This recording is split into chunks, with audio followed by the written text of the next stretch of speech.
언제부턴가 코리안 드림이란 말이 생겼습니다. 대한민국이 그만큼 잘 사는 나라가 되었다는 의미입니다. 그래서 경제적으로 더 나은 삶을 꿈꾸는 수많은 외국인 근로자들이 한국으로 몰려옵니다. 옛날에는 우리 한국 사람들이 아메리칸 드림을 꿈꾸면서 갔었는데 그야말로 격세지감을 느끼게 하는 일입니다. 정식으로 등록된 외국인 근로자만 44만 명 정도가 된다고 합니다. 미등록 이주 노동자까지 합치면 그 수는 어마어마할 것으로 생각됩니다. 그들 중 한 가정의 이야기입니다. 다이아나라고 하는 아이는 초등학교 3학년입니다. 아버지는 필리핀 사람이고 어머니는 페루 사람입니다.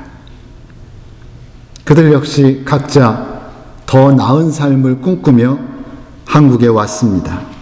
그들은 한국에서 만나서 사랑을 하고 가정을 이루었습니다. 그리고 이제 아이와 함께 더 나은 삶을 살고자 했습니다. 그런 다이아나 가족이 최근에 한국을 떠나기로 결심했습니다. 비록 미등록 이주 노동자, 바꿔 말하면 불법 체류자로 사는 삶이지만 그들이 꿈꾸던 대로 경제적인 면에서는 예전보다 훨씬 나아졌습니다. 훨씬 좋습니다. 하지만 문제는 사랑하는 딸 다이아나입니다. 초등학교 1, 2학년까지는 견딜만 했는데 3학년이 되면서부터 한국 아이들의 차별이 견딜 수 없는 지경에 이르게 됩니다. 견디어 보려고 노력했지만 너무나 사랑하는 딸을 향한 한국 아이들의 차별은 그 부모들로 하여금 더 이상 이곳에서 그 아이를 키울 자신을 상실하게 합니다. 그래서 결국 꿈의 대상이고 동경의 대상이었던 한국을 떠나는 힘든 결정을 하게 된 것입니다. 그들이 한국에 온 까닭이 무엇입니까? 더 나은 삶을 살기 위해서였습니다. 그런데 이제 그들은 또 다른 더 나은 삶을 꿈꾸며 한국을 떠납니다. 한국을 탈출합니다. 아쉬움도 클 것이고 한도 많을 것입니다. 그래도 떠납니다. 무엇을 말해줍니까? 더 나은 삶이라고 하는 것은 결코 경제적인 것만이 이유가 될 수 없음을 보여줍니다. 많은 사람들이 꿈꾸는 물질적으로 부유한 삶이 결코 더 나은 삶이 아니라는 말씀입니다. 그러면 무엇입니까?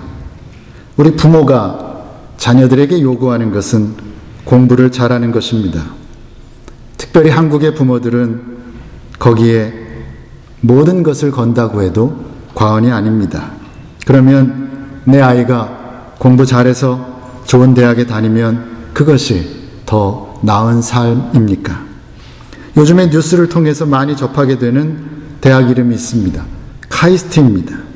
잘 몰랐습니다. 저는 옛날에 똑똑한 친구들이 다니는 학교 정도로 생각했습니다. 우리말로 하니까 한국과학기술원입니다. 소위 과학영재들이 들어가서 최고 수준의 교육을 받는 곳입니다. 그런 카이스트의 수재들 중에서 최근에만 4명이 자살했습니다. 2000년 이후에만 14명이 자살했다고 합니다. 그것은 카이스트만의 문제도 아닙니다. 자타가 공인하는 한국 최고의 대학인 서울대학도 예외가 아닙니다. 최고의 대학에, 꿈꾸는 대학에 들어갔는데 자살합니다. 그들은 공부를 아주 잘하는 수재였고 원하는 대학에 들어갔지만 행복하지 않았습니다. 부모님들은 행복했는지 모르지만 그들은 행복하지 않았습니다. 아니, 그들은 가장 불행한 사람들이었습니다. 꽃처럼 젊고 아름다운 때에 자살을 선택할 수밖에 없었으니 말입니다. 그러니 공부를 잘해서 치열한 입시 경쟁을 뚫고 좋은 대학에 다니는 것도 더 나은 삶은 아닌 것 같습니다. 오늘 종료주일입니다. 고난주간 시작됩니다. 그런데 이런 이야기로 설교를 시작하는 까닭이 있습니다. 예수님이 당하신 고난과 우리가 추구하는 더 나은 삶, 바꿔 말하면 행복한 삶에 어떤 연관이 있을 것이라는 생각 때문입니다. 함께 고민해 보겠습니다. 예수님은 왜 이 땅에 오셔서 고난을 당하셨습니까? 예수님은 왜 십자가의 죽음이 당신을 기다리고 있음을 알면서도 오늘 예루살렘에 들어가셨습니까? 우리의 죄 때문입니다. 우리의 죄를 사하시기 위해서입니다. 주님이 이 땅에 오셔서 고난 당하시고 십자가에 달려 돌아가셔야만 우리의 죄가 용서받을 수 있고, 그래야만 우리가 이 땅에서 하나님의 자녀로서의 지위를 회복하고 하나님의 자녀답게 살 수 있기 때문입니다. 바꿔 말하면 우리로 하여금 인간다운 삶, 더 나은 삶, 더 행복한 삶을 살 수 있게 하기 위해서 주님은 고난을 당하신 것입니다. 우리의 입장에서 보면 주님께서 십자가에서 고난당하시고 돌아가셨기 때문에 우리의 죄가 용서받고 구원을 선물로 받은 것입니다. 다시 말하면 더 나은 삶, 더 행복한 삶을 살 수 있는 근거가 마련된 것입니다. 그렇다면 우리 그리스도인에게 있어서 더 나은 삶은, 더 행복한 삶은 과연 무엇을 통해 오는 것입니까? 특별히 그리스도의 고난과 십자가의 죽음을 통해 깨달을 수 있는 그리스도인의 행복은 무엇이라고 생각하십니까? 성경은 이렇게 말씀합니다. 빌립보서 1장 29절에서 그리스도를 위하여 너희에게 은혜를 주신 것은 다만 그를 믿을 뿐 아니라 또한 그를 위하여 고난도 받게 하심이라. 디모데후서 1장 8절 그러므로 내가 우리 주의 증거와 또는 주를 위하여 갇힌 자 된 나를 부끄러워 말고 오직 하나님의 능력을 쫓아 복음과 함께 고난을 받으라. 그렇게 말씀합니다. 우리가 당하는 고난에는 하나님의 뜻이 있습니다. 하나님 우리를 사랑하셔서 우리에게 고난을 주십니다. 그런 까닭에 성경도 주님을 위하여 고난을 받아라 그렇게 명령합니다. 고난을 피해라, 고난을 피해 도망가라가 아니라 주님을 위하여 기꺼이 고난을 받아라 그렇게 말씀합니다. 이렇게 그리스도인에게 있어서 고난은 삶의 본질 중에 하나입니다. 그리스도인이라면 누구나 겪어야 하는 과정입니다. 그것도 필수 과정입니다. 그런 까닭에 그리스도인의 행복은 고난 가운데서 누리는 행복입니다. 그리스도인의 평안은 고난 가운데서 누리는 평안입니다. 그리스도인의 평안은 고난 가운데서 누리는 평안입니다. 그것이 맞습니다. 그것을 알아야 합니다. 전혀 고난이 없는 그저 무조건적인 평화와 평안과 행복이 아닙니다. 고난 가운데서 누리는 평안이고 고난 속에서 누리는 평화입니다. 어떤 화가가 평화라는 주제로 그림을 그렸습니다. 두 개의 다른 그림입니다. 하나는 바람 한 점 없는 맑은 날에 나뭇가지에 가만히 앉아있는 새를 그렸습니다. 정말 평화로운 그림입니다. 그런가 하면 다른 하나는 폭포수가 쏟아지는데 그 옆에서 쏟아지는 물방울들을 그대로 뒤집어 쓰면서도 흔들림 없이 나뭇가지에 앉아있는 새를 그린 그림입니다. 어떤 그림이 그리스도인의 평화를 말해줍니까? 그렇습니다. 끊임없이 한없이 쏟아지는 물이지만 그 물을 그대로 뒤집어 쓰면서도 흔들림이 없는 평화입니다. 그 속에서도 누리는 평화입니다. 그리스도인은 고난 가운데서도 마음의 평화를 누려야 하고 고난 가운데에서도 행복을 누려야 한다는 것입니다. 그렇다면 오늘 우리의 문제는 무엇입니까? 오늘 저의 문제는 무엇입니까? 오늘 여러분의 문제는 무엇입니까? 고난은 있습니다. 우리의 인생에 고난은 있습니다. 고난은 있는데 평화가 없는 것입니다. 고난은 있는데 그 속에서 행복을 누리지 못하고 사는 것입니다. 그게 문제입니다. 고난이 있는 게 문제가 아닙니다. 그건 당연한 겁니다. 그리스도인이라면 고난 속에서도 평화와 평안을 누려야 하는데, 고난 속에서도 행복을 누려야 하는데, 우리는 고난은 있는데 행복을 누리지 못한다는 겁니다. 고난은 있는데 고난 속에 평화가 없다는 겁니다. 무슨 까닭입니까? 왜 그렇습니까? 우리의 고난은 내 잘못으로 인하여 당하는 고난이기 때문입니다. 내 죄로 인하여 매를 맞는 것입니다. 오늘 본문 20절에 있는 말씀대로 하면 죄가 있어서 매를 맞는 것입니다. 물론 다 그런 것은 아닙니다. 그러나 우리의 고난은 자업자득일 경우가 많다는 것입니다. 스스로 자초한 고난인 경우가 대부분이라는 말씀입니다. 제 경우를 예로 들겠습니다. 제 얘기하는 게 제일 편합니다. 지금 저의 경우는 육체적인 고난이라고 할 수 있습니다. 많이 나아졌습니다. 여러분의 기도와 여러분의 도움으로 정말 많이 좋아졌습니다. 하지만 아직도 회복의 과정을 겪고 있습니다. 제가 왜 이렇게 됐습니까? 왜 이렇게 말랐습니까? 누구 잘못입니까? 할 말이 없는 것은 아니겠죠. 주변 환경이 저를 이렇게 만들었습니다. 또는 이민 목회가 그렇게 녹록한 게 아닙니다. 교인들에게서 받는 스트레스가 보통이 아닙니다. 등등등 할 말은 많습니다. 그리고 아주 틀린 말도 아닙니다. 하지만 정확히 따져보면 변명 쪽에 무게중심이 쏠립니다.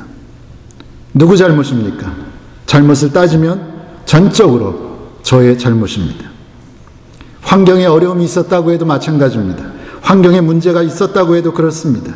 그 환경을 극복하지 못하고 거기에 매몰되어 버린 것은 무조건 저 자신의 문제인 것입니다. 환경이나 사람을 탓할 일이 아닙니다. 탓할 것이면 본인의 연약함을 탓하면 될 뿐입니다. 이렇듯 우리의 고난은 대부분 아무 잘못 없이 당하는 고난이 아닙니다. 다시 말씀드리지만 오늘 본문 20절에 있는 말씀대로 죄를 짓고 매를 맞으면서 참는 겁니다. 그러니 내가 죄 짓고 매 맞으면서 참아내는 그 속에 평화와 행복을 누린다는 것은 결코 쉬운 일이 아닐 것입니다. 그러면 어떤 고난이 우리에게 요청되는 고난입니까? 우리는 어떤 고난을 받아야 합니까? 어떤 고난을 받아야 그 속에서도 평화를 누리고 행복을 누릴 수 있습니까? 오늘 본문에서 그에 대한 아주 소중한 답을 줍니다. 19절부터 21절입니다. 애매히 고난을 받아도 하나님을 생각함으로 슬픔을 참으면 이는 아름다우나 죄가 있어 매를 맞고 참으면 무슨 칭찬이 있으리요. 오직 선을 행함으로 고난을 받고 참으면 이는 하나님 앞에 아름다우니라. 이를 위하여 너희가 부르심을 입었으니 그리스도도 너희를 위하여 고난을 받으사 너희에게 본을 끼쳐 그 자취를 따라오게 하려 하셨느니라. 자, 우리에게 요청되는 고난은 어떤 고난입니까? 어떤 고난을 받아야 합니까? 첫째로 애매히 당하는 고난입니다. 그 말은 아무런 잘못 없이 억울하게 당하는 고난입니다. 우리가 당해야 하는 고난은 잘못해놓고 죄 짓고 매 맞는 고난이 아니라 아무 잘못한 거 없이 받는 고난입니다. 둘째는 선을 행하고 받는 고난입니다. 이건 더하지요. 내가 한 일이라고 하는 것은 착한 일인데, 선한 일인데 착한 일을 하고 오히려 고난을 받는 것입니다. 세 번째는 남을 위해 대신 받는 고난입니다. 이런 고난을 받아야 합니다. 오늘 여러분이 받는 고난은 어떤 고난입니까? 이런 고난입니까? 아무런 잘못 없이 억울하게 당하는 고난입니까? 선을 행하고 착한 일만 했는데 오히려 고난을 받고 계신 것입니까? 그리고 남이 받아야 할 고난을 내가 대신 지고 있는 남의 십자가를 대신 져주는 그런 고난을 지금 받고 계십니까? 그런데 그것이 바로 주님이 당하신 고난입니다. 주님이 우리를 위해서 받으신 고난입니다. 주님은 죄를 지으신 일이 없습니다. 하지만 주님은 우리의 죄를 자신의 몸소 지시고 십자가에 달리셨습니다. 우리를 죄에서 구원하시기 위함입니다. 그렇게 주님이 나를 대신해서 째찌게 맞음으로 내가 나음을 얻은 것입니다. 주님이 나를 위해서 대신 죽음의 고난을 감당하심으로 내가 구원을 얻은 것입니다. 그런 까닭에 우리가 받아야 하는 고난은 바로 주님의 고난입니다. 우리는 주님의 고난을 본받는 자가 되어야 한다는 말씀입니다. 오늘 본문도 그 일을 위해서 우리를 부르셨다고 분명히 밝히고 있습니다. 주님이 걸어가신 고난의 발자취, 죄가 있어 매를 맞는 고난이 아니라 주님이 걸어가신 고난의 발자취를 그대로 따라가라는 것입니다. 그래야만 고난 속에서도 우리는 평화를 누릴 수 있고 고난 속에서도 행복할 수 있기 때문입니다. 주님은 우리를 대신해서 고난을 당하셨습니다. 그 고난의 절정이 십자가입니다. 주님께서 우리를 위해 십자가 지심으로 하나님의 구속사, 즉 하나님께서 우리를 위해 이루시기 원하셨던 구원의 역사를 이루신 것입니다. 그러면 그 모든 것을 가능하게 한 것은 무엇입니까? 요한복음 3장 16절입니다. 하나님이 세상을 이처럼 사랑하사 독생자를 주셨으니 이는 저를 믿는 자마다 멸망치 않고 영생을 얻게 하리 하심이니라. 무엇입니까? 우리를 향한, 여러분을 향한 하나님의 사랑입니다. 그 사랑이 독생자 예수를 이 땅에 보내셨고 이 땅에 오신 주님께서 십자가에 달려 죽으심으로 우리를 향한 하나님의 사랑을 확증하신 것입니다. 그런데 주님께서 이 땅에 오셔서 십자가의 고난을 감당할 수 있었던 것 역시 사랑입니다. 주님 역시 우리를 사랑하셨습니다.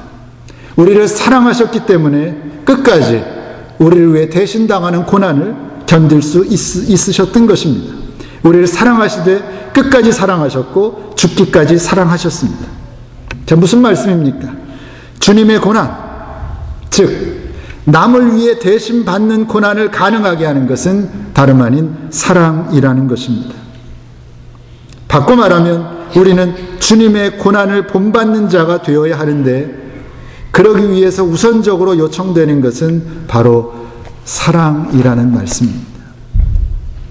우리 안에 사랑의 마음이 있을 때 그 모든 일이 가능해진다는 것입니다. 성경은 자기의 유익을 구하지 말고 남의 유익을 구하라 명령합니다. 아주 분명한 말씀입니다. 살면서 자기의 유익을 구하지 말고 남의 유익을 구해라. 로마서 10장 24절에서 사도 바울이 그렇게 명령했습니다. 이 말씀의 실제적인 의미는 무엇입니까?